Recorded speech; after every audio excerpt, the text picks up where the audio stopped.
Ha!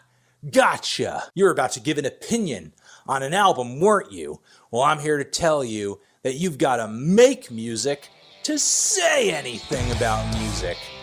We talk about Ben Shapiro a lot. In my view, and the view of my music theorist father who went to music school, there are three elements to music. There is harmony, there is melody, and there is rhythm. I will fight Ben Shapiro in the Remnant parking lot for nicest Twitter. Get a Pitchfork review and then talk to me. Also, I have a microphone, so I'm better than you. What? What are you, I'm just shaming our listener why are you shaming them? because I can. What are you shaming them for? Not knowing. Okay. Please kill us. Free us. I want off this mortal coil. You're listening to Here, the coffee. Live. That's all, folks. Hey, you rad bastards. My name's Joe Keyport, and I'm joined by... Wes Mullenberg, you're listening to our local albums of the year roundup. We are going to discuss 5 albums each, plus a wide range of honorable mentions there's so of our many. favorite local releases from the year. We covered, I think, almost all of these, at least the ones that we're talking about. But I'm sure there are some that we will shout out that we missed because there's just so much good music coming out constantly Yes. that with just 2 of us, we can't cover No. all of it, I- even though we can listen to it. I mean, we kind of, like one of my albums we kind of roughly covered. We didn't do the whole album review, but that's okay. Yeah, that's totally okay because we're giving them the love they deserve. Now with our discussion, we're each going to give 5. Like I said, we'll probably just alternate. That sounds Yeah. good. Joe, why don't you lead off with your first album of the pick? And I guess before we get into it, these are not ranked in order. No. This is just 5 of our favorites in no specific order. Yes. Well, let's start out good and heavy. I'm going to start with Sleep Debt's final single, Stages of Grief.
Aggressive music and emotionally raw lyrics are my absolute jam. I feel like they're both of our jams. You just cover it more Yeah. and are more actively engaged in what local bands are creating that kind of good Yeah. stuff. Because, I mean, we've been slowly, well, you primarily been really getting into emo music, but like, especially locally. Yeah. But like, when it comes to just lots of screaming. Don't say the E word. Come on. As I said, aggressive music and emotionally raw lyrics are just my absolute jam, and I am just annoyed to have learned about Sleep Debt right as they broke up, as Stages of Grief was their final kind of hurrah. Natalie Grace was one of the front people of that band, and Natalie has been in a number of bands that I find right as they're either done or because About to be done. yeah, Natalie was in Naive Sense, which I absolutely adored that band after I'd learned about their breakup. I'm not sure if this is cheating because they released the final single and then their 2018 EP as one package, but is like a compilation kind of thing. But either way, it's pretty good. Is like when I say emotionally raw lyrics, I mean like the outer layer has been worn through and you're seeing the muscle and sinew underneath with this one, as some lyrics that just describe the wear and tear and degradation of living life. Stages of Grief accompanies its lyrical weariness with blistering instrumentals that you can only find in hardcore music. It's so good. It's so good. I can't remember any of the lyrics. Oh, there. Yeah. No. So the lyric is that I just really just like you hear it and you go, oh no. Is there the lyric after they come into the only verse, which is there is no closure and endings? And you're just like, oof. You just like sit there in your chair with the headphones on. And you're just like, well, okay. Welp, I'm a nihilist now. Yeah, but anyway, Sleep Debt, Stages of Grief, and that EP, go check it out as one of my favorites of 2019. It's very heavy, very good. My first pick, I know I said we aren't going to rank these, but this is pretty much unquestionably my album of the year. Like on the list I had to submit to Post Trash. Most of it was wrong except for like the top two, which is the album I'm about to say, and then Oso's Basking in the Glow. Shout out to that album. They're not local, unfortunately. No, that was a great album. Yeah, the album I'm going to talk about first is The Happy Children, Same Diff. The song from Same Diff that we're going to play is one of the catchiest songs from the album, and one of my favorites, Switch It Up. It was fun to slip you sliding on that ice till I got hit. Come to think of it, getting hit was fun too. I mean it, even though it hurt. Sometimes all you need is to leave a print of your face on a truck. Switch it up, lean back, beat that head smack, sidewalk, get back, look, when I am. Switch it up, lean back, beat that head smack, sidewalk, get back, look, when I am.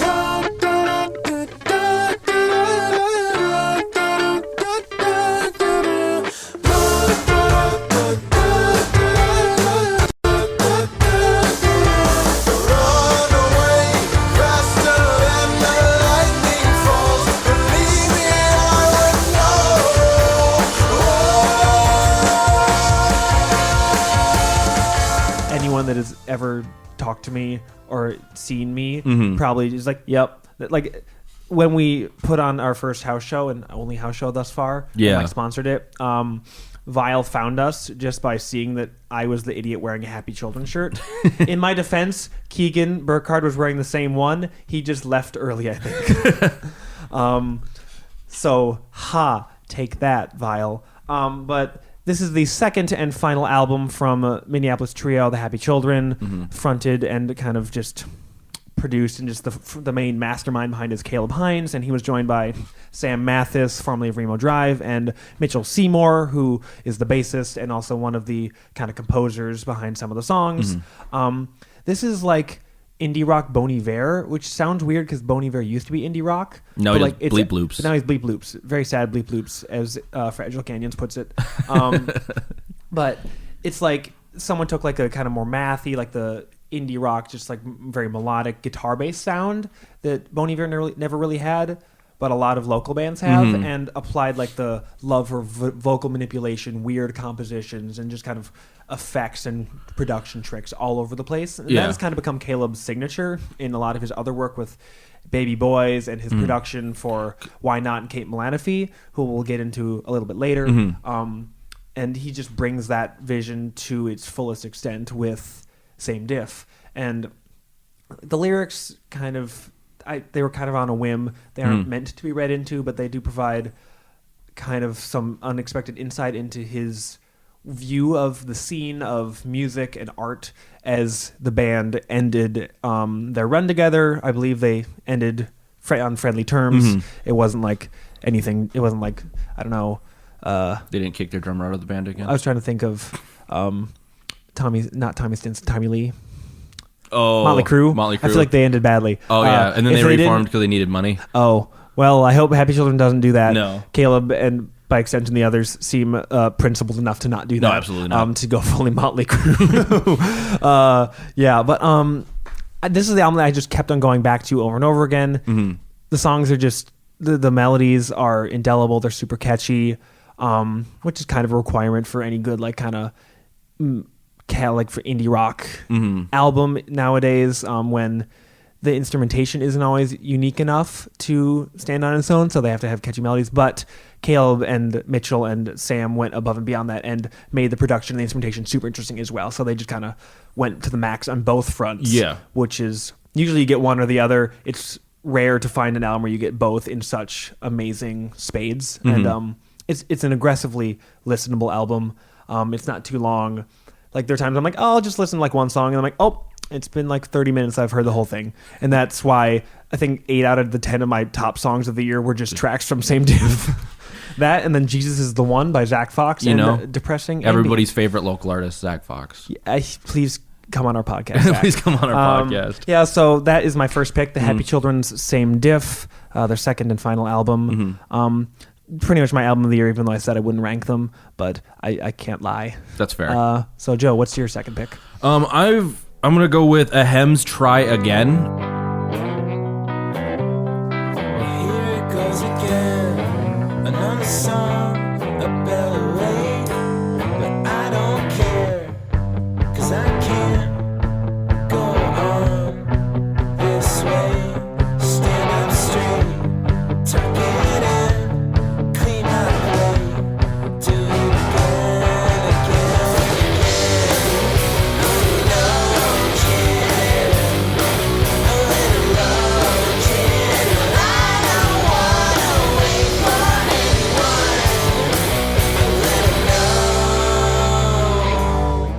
I feel like 2019 was ready for this record in a way because Try Again details the mess of growing up and filters it through upbeat power pop and kind of melancholic grunge adjacent alt rock, and it's kind of this balance of being both happy and sad, or it's not the in-betweeners. What's the movie where it's just like they're talking about the Cure?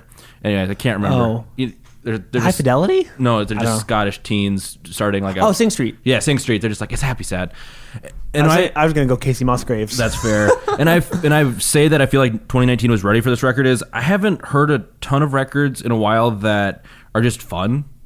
Like, and I don't mean this in like it's fun, you know, like when you Like don't you don't really have anything good to say. Good to say, but it's and you're talking to the band. yeah, you're just like it's fun. It's fun. But no, it's just fun. It's kind of got that childlike view on things, and just very optimistic, Yeah. very sunny. And it's kind of ironic that it came out in like November, October, when Yeah. it's just kind of getting to the winter hellscape that we call home this time of year. Absolutely. And talking to the band, just like seeing how they're like, yeah, we just want to put out really fun music that's great. And that's why the song I picked for this album and the song you just heard was No Kid. It was the second single, I believe, from that. No Kid Gold Star. Yeah, No Kid Gold Star. But yeah, but it's just, again, like I said, it's been a while since I found a release that was just fun and has kind of filled this void. Try Again was put out through one of our favorite local labels, Forged Artifacts, and the cover art was for the album, and the title, from what I remember correctly, was done by Alexis Politz. Oh, they came out with the title? Yeah, it was just That's dope. when they sent in like the treatment for the record with the Try Again with the Magic 8 Ball. Yeah.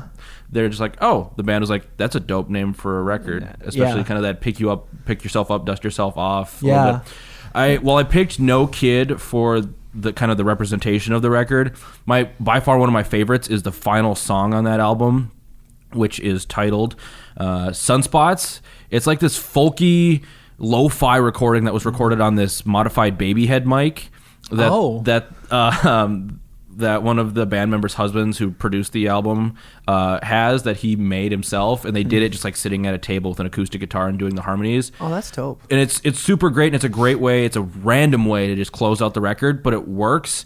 And I find that it this like kind of the lo-finess and the extra authenticity that it makes just kind of brings that kind of final like closure to a record. So that one is definitely one of my favorite songs from the album, but I feel like No Kid is one of the best ways to get in, like the best introduction into that album. It's part of the quartet of interestingly and creatively titled 2-word album titles of the year. So we have we'll get into the rest because the rest are on my list. Yeah. But there's Try Again, Get Along, Never Better, and Grow Up. Grow Up.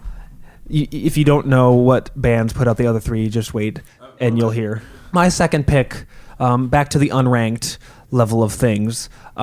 It feels weird to just have a number one and then have everything else, but I feel dirty ranking things, and it took me a lot to even put a number one out That's there. fair. I mean, I always feel dirty like reading the Pitchfork scores and articles. Yeah. I'm like, it's not a competition anymore. At first, I was like, yeah, of course it needs to be ranked, everything, and then I was like, And that's why we don't use numbers to rank albums. And I saw an interesting point where they're like, how do you compare an album that's like it's completely different? How do you compare the FKA Twigs album to either Big Thief record? They're both really they're all really good, but they're just completely different. How do you really objectively compare those? And that's kind of a critic's job, but it's still just like a weird thing to think about.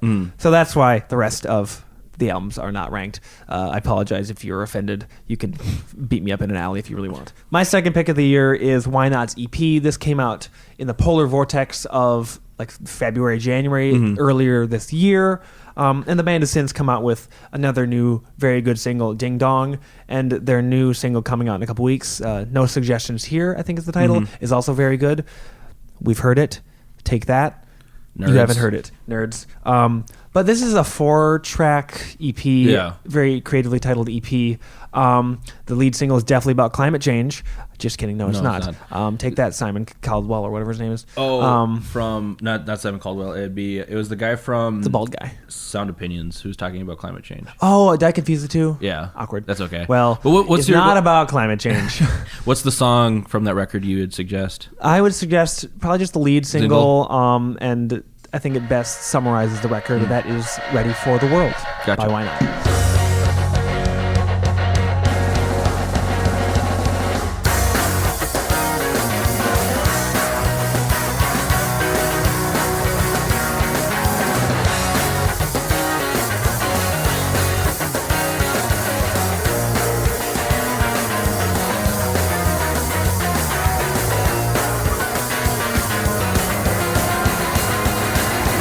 I stick my fingers in the soil and I make moves like I pick roots.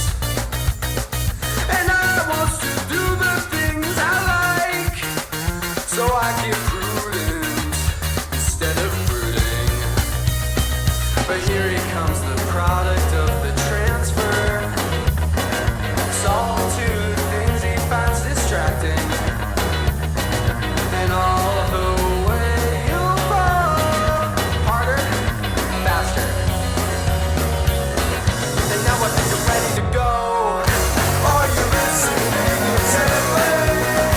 What am I saying on the outside? Is it perfect?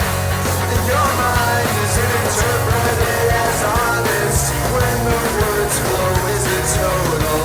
Are you honest? What you just heard was "Ready for the World." The band overall, I think on this EP really kind of solidified their sound into more of what they wanted to create as musicians. Since then, they've actually taken down their first EP from 2017, Friends, or I think it's an EP in their album. At least they took it down from Spotify. It might still be on Bandcamp, just because they're like, hey, we really love these songs, but we just don't feel like they reflect who we are anymore, like what we want to do as musicians and as a band. And EP is really, I think, their first step into their own unique sound. Because before, they were just kind of like energetic, fun math punk kind of. Yeah. Very energetic, very loud, and good for a good listen, but didn't really have a whole lot of substance, in my opinion. Yeah. It was just catchy and enjoyable. Whereas with these tracks, they really, like I said, come into their own. Like Eighth Year is like this 10.5-minute experimental, just really heavy song. And Isaac Dell, the lead guitarist for the band, really just apparently first taked this incredible solo that takes up like half the song, and it's really kind of fully realizing their vision and stepping out of their comfort zone a lot, because they really were really messing with track, like how many tracks they could do and like how much overdubbing and how much production they could do after the fact. Whereas before, they just kind of like, okay, we have our parts, we're going to play them really well, but that's for the most part going to be the song. Yeah. And that's how a lot of bands do it, and there's nothing wrong with that. But these guys are wanting to take it to another level and start adding stuff on at the end, and because there's just certain things you can't really do as much in the moment, and starting like with layering things, overdubs, just really inventive production elements. Plus, when it's your third release, you want to do something different than you've done before. Yeah, and I think they've gone even further in that direction once they've started working with Caleb of Normal Parents for production on their new 2 singles. And I think he did a version of Ready for the World / maybe recorded it. I think he worked on it in some capacity, but Oh, you mixed it? I think he just might have mixed it. But Because, they recorded that one at Arden Studios in Memphis. yeah, when they were on tour. But outside of Eighth Year, the other 3 songs do that, like the same inventive production stuff, but still contain it within their like very riff heavy, melodic, kind of mathy punk sound. Like Ready for the World is like it goes just all over the place. It's like a very off the wall song, but it still has like a really strong chorus, has really creative and fun verses, and it's structured pretty normally, even if it is like the sonic elements of it are all over the place. Like it's still like verse, chorus, and then there's like a really doomy outro that allowed me to put the word stoner doom in my Christian newspaper that I edit for, which was the only good thing about our entire edition that time. just the word stoner doom. And then Your Mind and Thud Dead do similar things. Not necessarily like they're very. I'm not trying to say that they aren't as good as Ready for the World. I just think Ready for the World captures it better. Your Mind is probably the poppiest of the three kind of non-experimental singles, and then Thud Dead is all about the Triangle Shirtwaist Fire and like what it feels like to burn to death. And I think they go all in on that concept, and absolutely. It shows and really proves that the band is willing to commit to something unique beyond just their normal sound. And I'm really excited to continue to hear stuff from their new forthcoming album that they're working on, and you should check it out. If you haven't heard it yet, or if you forgot what album it is somehow, this is we've been talking about Why Not's EP, which came out very early this year. Yeah. For my next pick, I'm picking the EP. I have a lot of EPs on this list. We both do. It's okay. I just like EPs right now. I think I only have 2 albums, and then and then the rest are EPs. Yeah. Anyway, is Laska's In the Blossom of This, which was released early spring, and the song that I feel like really wraps up Laska right now is, and it's one of my favorites, it's Coffee Naps. I want coffee naps. I'm not done with that. But you should know it eats me up to see you sleep. I'm in a hole, a dark spiral, and I don't wanna let you know that it's killing me. If you're wondering why I think it my skin, I was waiting for you to leave me again. If you love like folk rock, kind of that alt rock-y kind of stuff with dense vocal harmonies, Laska delivers this in spades. And now the Morton Sisters and Company have put out 2 more singles this year, and I have enjoyed them both, but still their EP In the Blossom of This really kind of captures the band and all of their kind of experimental goodness. And I only say experimental goodness is because they're very good at taking kind of that singer-songwriter folk rock format and then expanding it enough to be still accessible, listenable. Listenable is harsh, but Listenable? like it's still accessible and enjoyable to listen to, but it's different, new, and a little refreshing. Because like Coffee Naps, they don't let their like the unique elements that you don't like typically hear overtake the song. No, and make it very just enjoyable across the board. Because Coffee Naps has them kind of at one of their most vulnerable moments of the song, as they kind of describe this on again, off again relationship, but then it expands into this like lo-fi, exceptionally crunchy drum and percussion production, and it expands, and then of course you have all 3 Morton sisters belting it out in this very wide, very dense vocals, and then you have some other things. It's a lot of noisy and a little grimy production for what you'd expect for acoustic folk rock. Like a folk room. But it's so good, and they put out, again, like I mentioned, 2 other singles this year.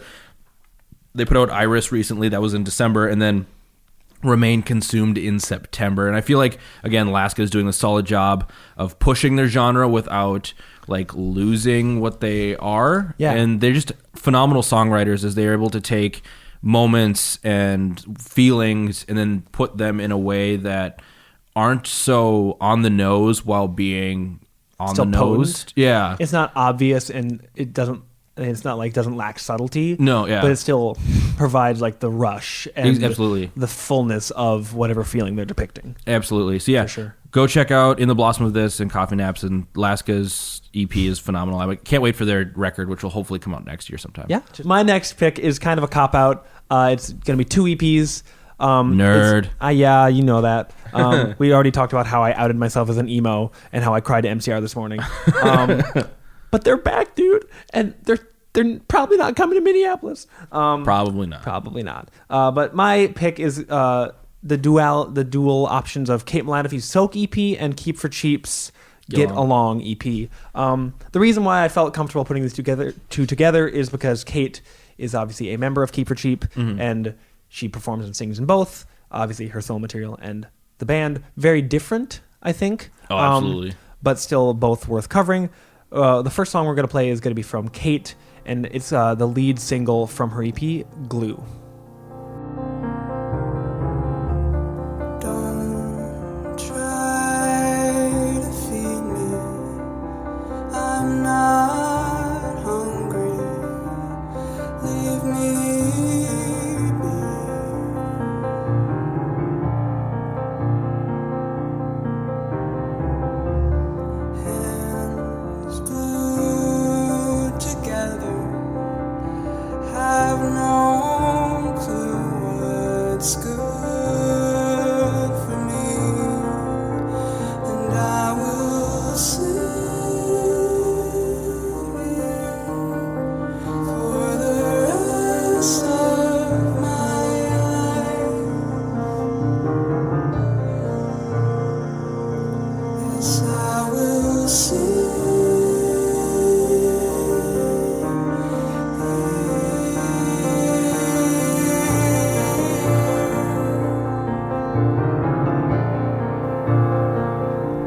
This track particularly shows her collaboration with Caleb Hines, and really showcases his production and what he brought to her sound. But when I talked to both of them, the main thing that they wanted to get out of it is that Caleb wanted to kind of help and lift up what was already this phenomenal level of work. Like Kate's first EP, which In and Under, which came out last year, I think later in the year, and for some reason is on the Currents, or I think the Currents, like local Currents, like albums of the year.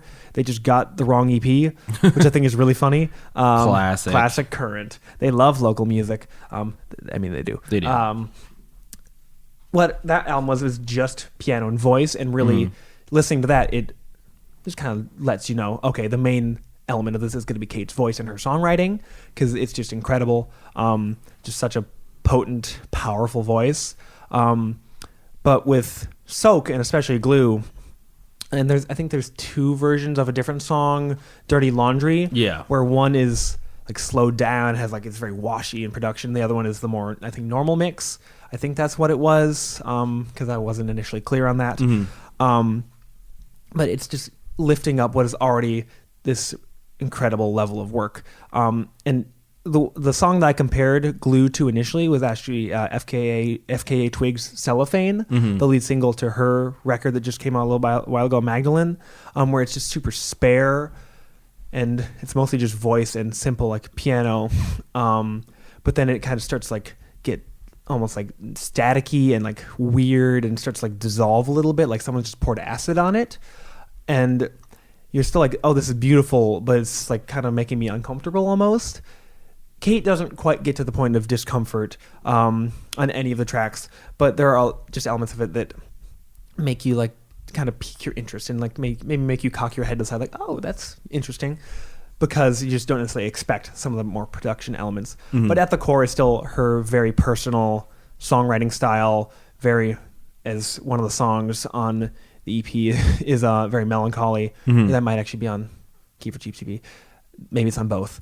They're both very melancholy groups or people and whatever. But it's, I mean, no. The reason I thought is because that's her Twitter handle. That's fair. Damn it. But it's very melancholy music, which is unsurprising, just if you've ever seen Kate live or listened to any of her other songwriting projects. And it just goes straight to the heart. But on the other hand, songwriting wise and sonically, there is Keep for Cheap, her project with some fellow Hamlin students, Autumn, Ted, Lydia, and Bob. They come together and make like this beautiful kind of country inflected folk rock. Very just, it's kind of the opposite almost. It's like it still deals with very real emotions and is very emotional, but the way it's presented and the way just the songs are composed is much more uplifting, and you just kind of can't help but smile while listening to any of it. I'm basic, so I'm also going to pick the lead single from this EP, which came out in February of last year, I believe. It is, this is going to be the song Day Without You.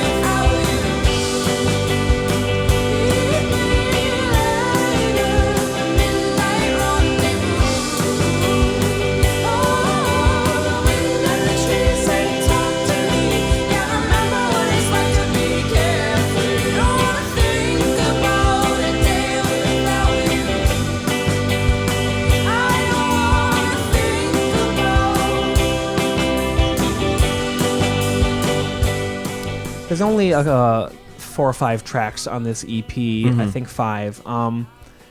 And they don't let any of them kind of get in the way of each other. Nothing feels out of place. Even as the way they described their kind of creation process was very just collaborative, very kind of just enjoyable. Like, because sometimes when bands are having fun, that gets in the way of their work ethic and of creating and like getting focused. But the way that they did it, and you can hear it just listening to it, it's both. Like they had a lot of fun making this, but it did not affect the level of quality. It's still just these beautiful, like harmony-laden vocals with Autumn and Kate singing, and the instrumentation with Ted, Bob, and Lydia. They just really hold down and don't. They let the vocals and the songwriting kind of do a lot of the speaking, except for like when Ted just rips a country influenced guitar solo, and you're like, oh, am I listening to country radio all of a sudden? But like it's more enjoyable than any country radio single I've ever heard somehow. Shout out country radio. Joe. Don't shout out country radio. Country radio is kind of trash. It is. Because they hate whammon. They do, among other things. Tomato Gate. What? Oh, you never heard? So Tomato Gate was when a Nashville label executive said, women in country music is like the tomatoes in a salad. You don't want a salad made only exclusively of tomatoes? Of tomatoes. Wow. Yeah. That's a bad hot take. But that is all beside the point. Keep for Cheap is one of just the most uplifting and enjoyable bands of the year. Seriously, like especially as we get into the winter months, like just listening to this will almost like if you were sitting in a pile of snow, if you just listen to this EP one time through, like the snow around you will just start melting from just like how much how you're glowing because you're just so happy and you're like, being alive is worth it. Holy shit.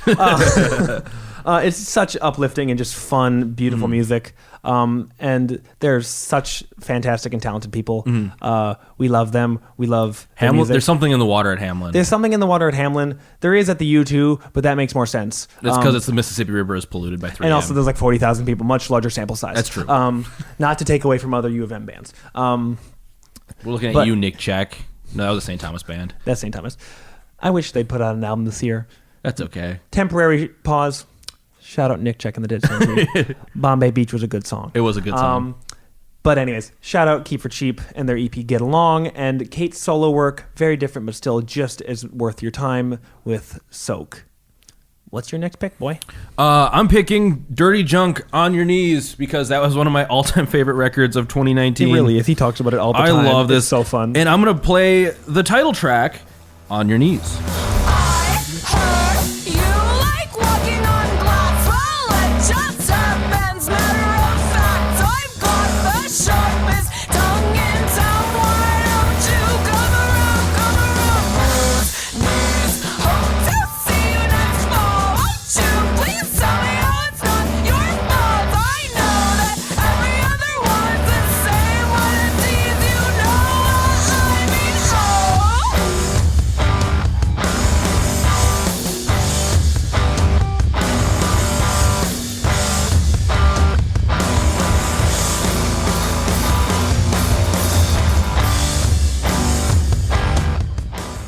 Well, this band restarted my love of punk and hardcore because I kind of had fallen off as we were listening to a lot of kind of local indie rock and all of that fun stuff.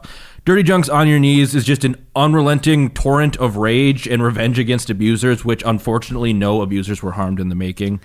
I say unfortunately. Dang it. Yeah, that's a bummer. Because that's what On Your Knees is about. And the EP in the music video for it has front person Ren and guitarist walking around with a baseball bat. Like Beyonce. Or no, it was a crowbar. Oh, that's like Beyonce. That's more Minnesotan punk rock there. Yeah. Crowbars.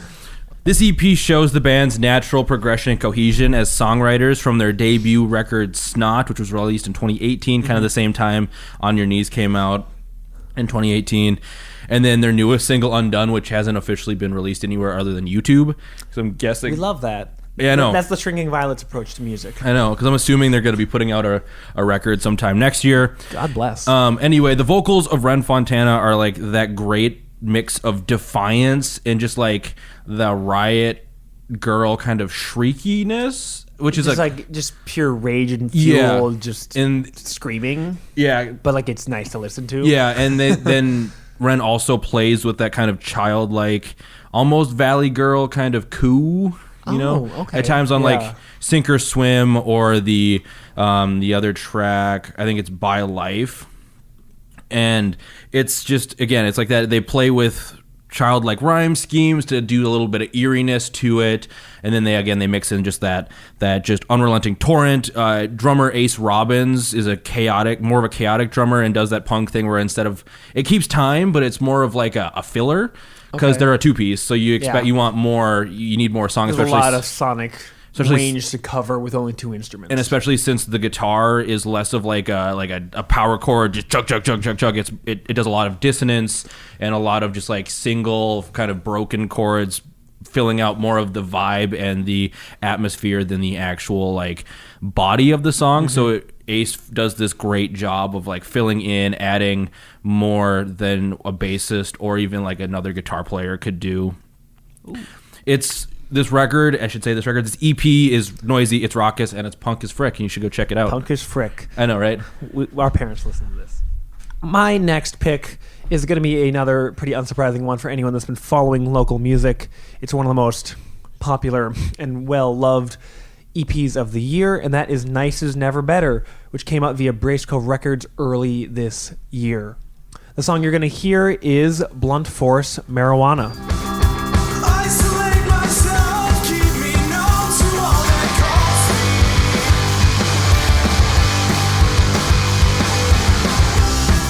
I haven't seen my friends in days, they probably don't care.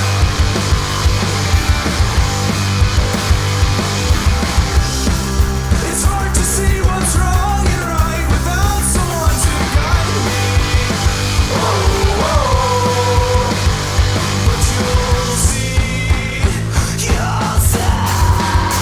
Excellent song titles aside, Nice has put together one of the best emo punk releases of the year. It's kind of been defining for a lot of people, and Nice have gotten a lot of national recognition as far as DIY is concerned, which is not really that much recognition, but it's still more because they actually tour a lot. But these tracks are depressing, but they're still fun as all get out. Like, the lyrics are really, like, they capture a specific feeling that pretty much any Minnesotan, or at least longtime Minnesotan, can relate to, where there's the seasonal depression that kind of stacks on top of the regular depression that comes with the winter, where it's just too cold to go outside, but you've also been inside for like 3 days, and you need to see the sun or another human being, but you're just too sad to do so, and also it's cold and scary outside. It really captures that, but it makes it sound like it masks it with a lot of really upbeat and just totally gnarly riffs. Roddy has riffs for days, as you obviously know if you've followed either Nice or his personal Twitter, which you should follow both. All of them have great Twitters, but Roddy's the main tweeter out of the trio. I think something that really kind of has hit me with repeated listens is just how talented musically all 3 of these guys are. Abe obviously does a lot of production outside of, and we've heard a lot of what he's worked on elsewhere this year. Sage, their drummer, is in like 3 other bands. Thank You, I'm Sorry, and I think he plays with Stars Hollow, which is an Iowa band. Thank You, I'm Sorry is 2/3 Minnesota, but they're technically Chicago because their front person is from Chicago, so that's kind of confusing. But I think they are also putting out an album this year, so that's cool. Hey, but anyways, Nice. Just these songs are just so fun. They are. Again, kind of to go on, that's not meant. It sounds kind of reductive, and it's not meant as such. It's more a testament to just how, on a visceral level, these songs just hit you. And like, there's certain parts of the songs, like in Love Handles, at the end when Roddy just kind of just elevates his voice to a full-on roar, and it just kind of overwhelms you as the listener. There's the part, and I think Minneapolis versus St. Paul this time is personal, where I think that's the one with the trumpets. That Abe just arranged and played just kind of on a whim because he could just do that. And that's just super cool that they, I mean, that's kind of like a classic like emo option that kind of people forget about. They're like, oh yeah, emo, trumpet. But it just came out of nowhere. I think, especially since the song is the last song on the album. Or at the very least, wherever it is in the track list, it just kind of comes out of nowhere. You're like, oh, this is trumpet. Oh, this is really cool. What? And then it just kind of goes away, and there's like no more trumpet, which is sad. Put more trumpet on your next album. It's again just a compulsively listenable album. It's one of 2 albums that I just kind of sent to one of my friends on a whim, and and was like, hey, listen, and provided no context. And now she loves Nice. She's a Nice stan. And it's just proof that like someone with literally no awareness of what DIY is, or even like emo or like screamo music, just like any sort of bands that operate in the same sonic wheelhouse as Nice, even with someone that has no real attachment or understanding of that, at least appears to outwardly, can just listen to Never Better once and it clicks. Yeah. And provides such like it feels like home almost. It feels like Minnesota. It feels like home. It's such a defining release for the scene this year, and I'm so happy that Nice just knocked this one out of the park earlier this year. It feels like it came out only like recently. Yeah. Because it just like it's one of the albums where I'm like, hey, I want to listen to something local. Nice. Yeah. Or as Mark Wheat says on the radio, nice. He said that at like 8:00 one night, and I went, hey, but Nice is one of the local bands that's made it into the current song of the day, which for some reason isn't exclusively local. That's one thing. Yeah. I found a lot of cool songs through that, but I'm like, why is it not exclusively local? I feel it's like a Jade thing. Yeah. And Jade's not the local person. I know, but like it should be. That's just my opinion, though. Or it should be preferential towards local. It oftentimes is like Milo, Fragile Canyons, Ahem. So many great bands have made it onto their list, and every time it happens, my heart fills up with glee and warmth. And it's one of the only things that keeps me alive. So I don't die. Keep putting local songs on the song of the day for the current, please, God. Anyways, Nice is Never Better. One of the best albums of the year. Right. One of my favorites. That is gonna be it. All right. What's your next and final pick? All right. Do you have one more after this? I do. Okay, so we gotta wrap this up because we have all of 12 minutes before we're supposed to talk to Fox Theory. Yeah, it's fine. All right. I'm not worried. For my final pick, I picked Grogus's Four Kings, which if the song I'm gonna play is called An Oceanic Tomb of Centipedes.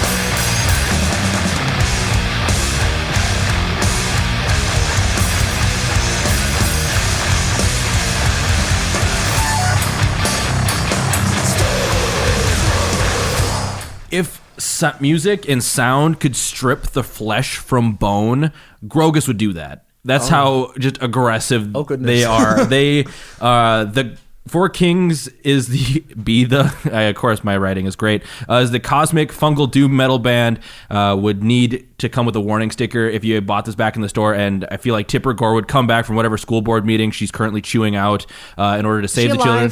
I have no idea. I don't care. But in all seriousness, this EP is the spot where all of the circles in the Venn diagram intersect. It's the best parts of doom, death, and sludge metal, and with this lovely, grimy production that only makes things sound better when you're like, oh yes, we'll throw some lo-fi on there to hide the fact that I'm using cheap mics and cheap equipment. And this is just like high-quality griminess. The vocals sound more like kind of millstones grinding together than actual growls or death screams. The instruments follow along, being more industrial machinery than a guitar, a bass, or drums. It's just this ever-churning beast that's come alive, and you're just like, I don't know what to do with it. We're just going to enjoy it, but over there, because it's probably dangerous. Go check out. Do not listen to upon children. Exactly. You should in the safety of your own home. But no, go check out Grogus's Four Kings. The band's just called Grogus. I have to add the extra apostrophe in there. I found this album exclusively on its album art because it has words that you can't understand because metal font. And then, shout out metal font. Exactly. But yeah, no, it's amazing. Go listen to it. And what's your final pick? My final pick is also pretty unsurprising.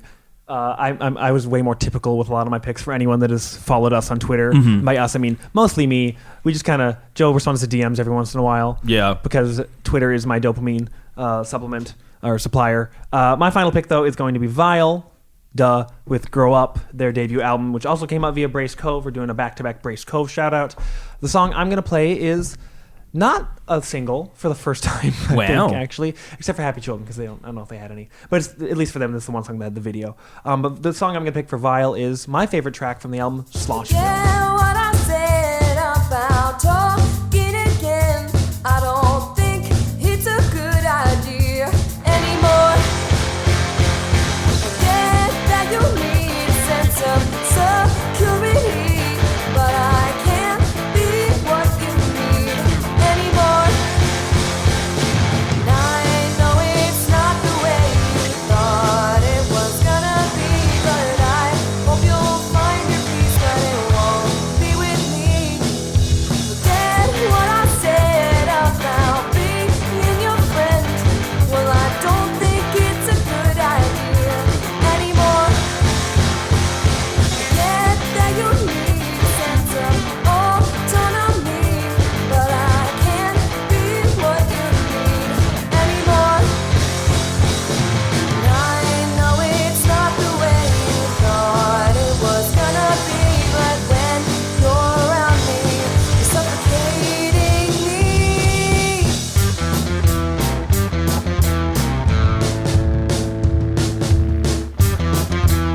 Vile is a quartet of femme folks that make just the most like lighthearted punk music, but also like it kind of just like kicks your ass, which is the best. I would totally let Vile kick my ass, and I kind of did because I let them do an interview for 2 hours. Yeah, that was But something. That was definitely something. Shout out Goblins in general. This based on their kind of mission statement, which they execute in ways that aren't always musical. They're trying to just amplify the voices of femme, non-binary, people of color, just any sort of marginalized people. And given that, I expected the album to be kind of like more that punk fury, or at least like lyrically going to be much more about that. And there's only really one song in the album that addresses that very directly, and that's DIY, which slaps. It's an amazing song, and it goes even harder live. I've seen videos of it a couple times, and it just melts my face all over again every single time. The rest of the album is kind of across the board. It's literally about growing up. It's kind of about coming to terms with your own adulthood, with wanting to escape and just avoid these feelings of negativity and just difficulty and challenge that come with any sort of like kind of post-college or in the moment college, like where you just don't have any money. You have so much going on, and you just kind of want to like take a nap, but you can't. And just it's about that, and about like struggling with your relationships and whatnot. Like the title track is like just the song. The refrain is is like baby grow up. I don't want to grow up, up, or up. It has like this little clever melodic refrain at the end, and that kind of sums it up.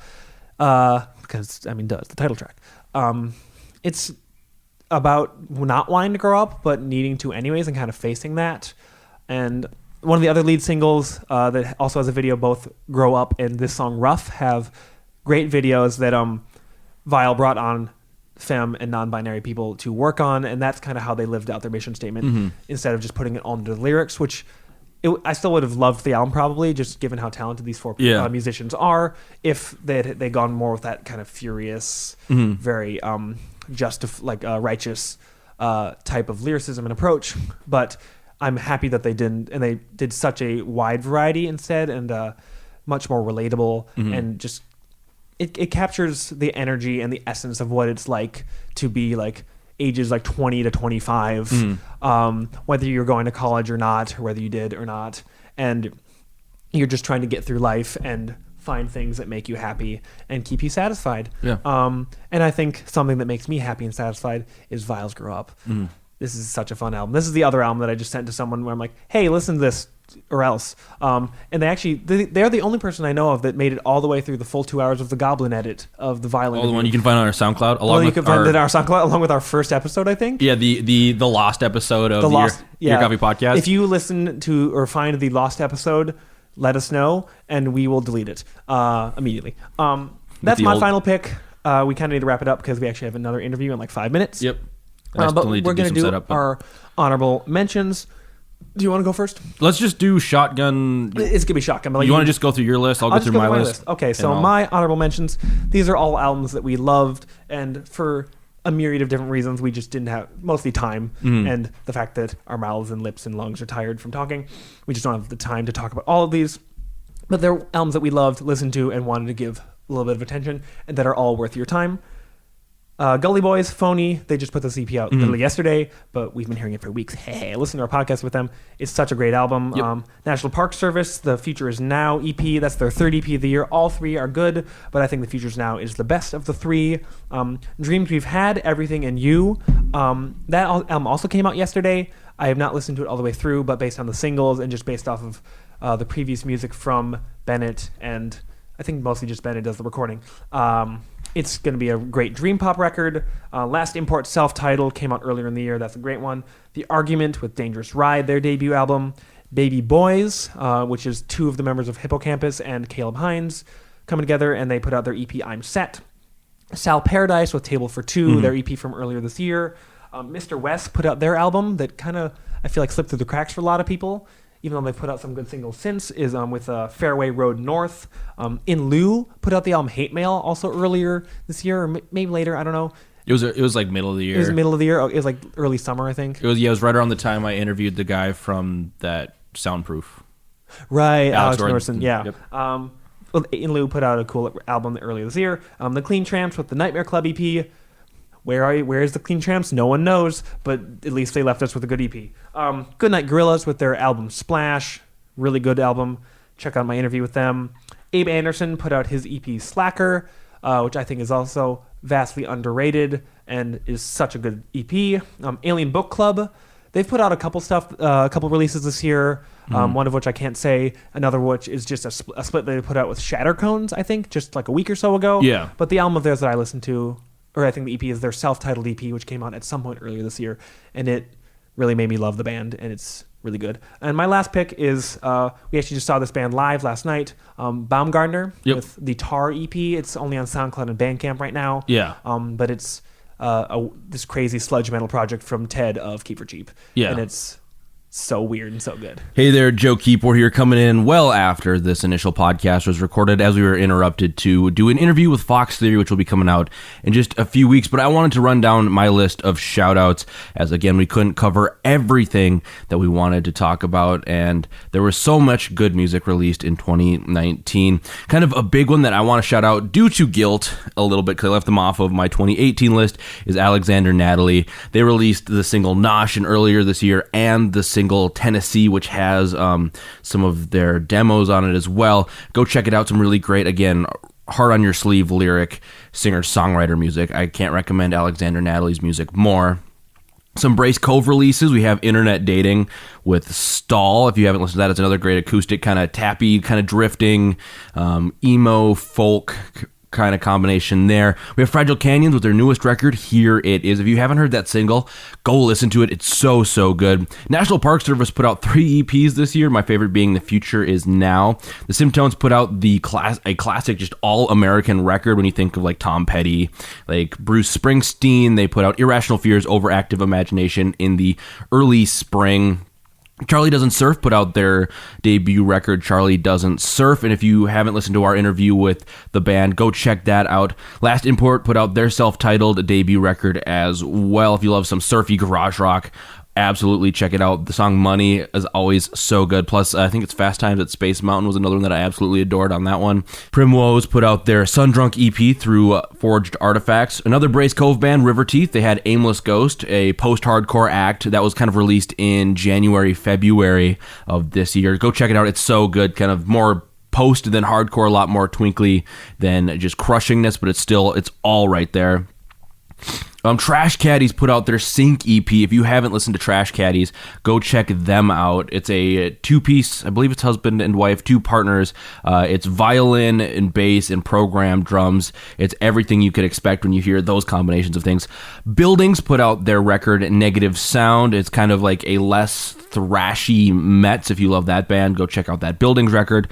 False put out Portent, if you love some atmospheric black metal. Longs put out Estuary. The band Double Grave, who we first interviewed in January, put out a compilation called Ego Death Forever. It's just a compilation of all of their early material that they put out under the name Ego Death. It's a really great way to kind of close out that chapter, as I know during my conversation with Jeremy, he talked about the fact that they were trying to figure out what to do with all of this music that they had sitting around and they don't play anymore, but they obviously, maybe people should hear some of it, and this is kind of a great way to honor that part of their history. We have a Healthy Competition with Volume 1, some great local hardcore. Waxled put out the phenomenally gothic single Honey on the Moon as part of a split with Luna Honey. Phony by Gully Boys, that EP is so good.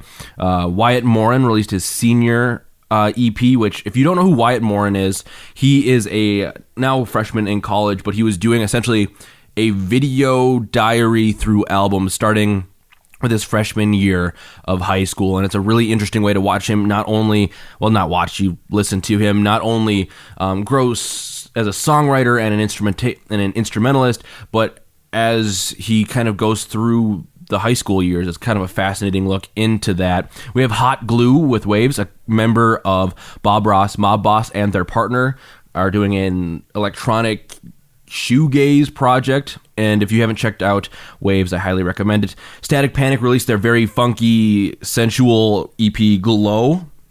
And then finally, I wanted to talk about Ashbringer and their record Absolution. That's all of my picks for the year, and I'm going to send it back to our regularly recorded outro. So that's our list. That was Joe's list of honorable mentions. Yeah, we love all these bands, love all these albums. We probably missed some. We always do, and then we find it later and we go.